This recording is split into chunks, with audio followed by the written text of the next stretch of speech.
L'éducation nationale veut équiper tous les établissements scolaires d'un système de surveillance des sites internet justement qui sont proposés aux enfants dans le cadre de l'école. Il s'agit d'éviter qu'ils ne tombent sur des sites douteux qui vont de la pornographie à l'extrême violence. Une liste noire de 400 000 sites a tout de même été établie.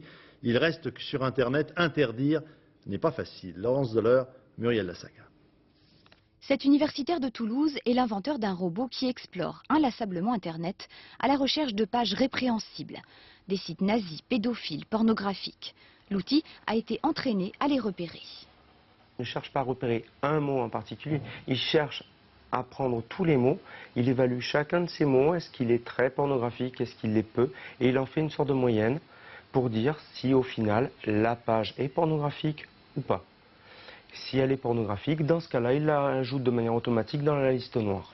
Une liste noire qui répertorie actuellement près de 400 000 sites et qui sert de référence à la plupart des programmes de filtrage d'Internet à l'école.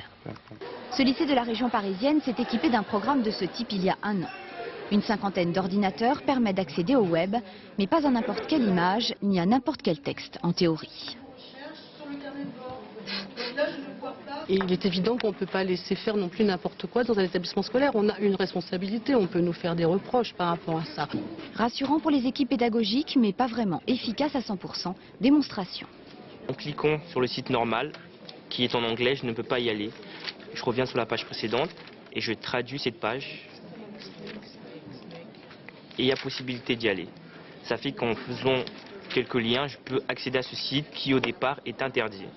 Pour l'association Le Forum des droits sur l'Internet, auteur d'un rapport remis il y a quelques jours au ministre délégué à la famille, filtrer Internet n'est pas suffisant. Il ne faut pas se limiter à cette approche de l'interdit finalement. Il faut au contraire exposer les jeunes à la diversité des contenus et surtout les éduquer, leur donner la maîtrise de cet espace. Et donc il faut en fait mettre en place plutôt une véritable éducation dans les programmes scolaires à Internet. Nécessaire mobilisation des enseignants donc, mais aussi des parents.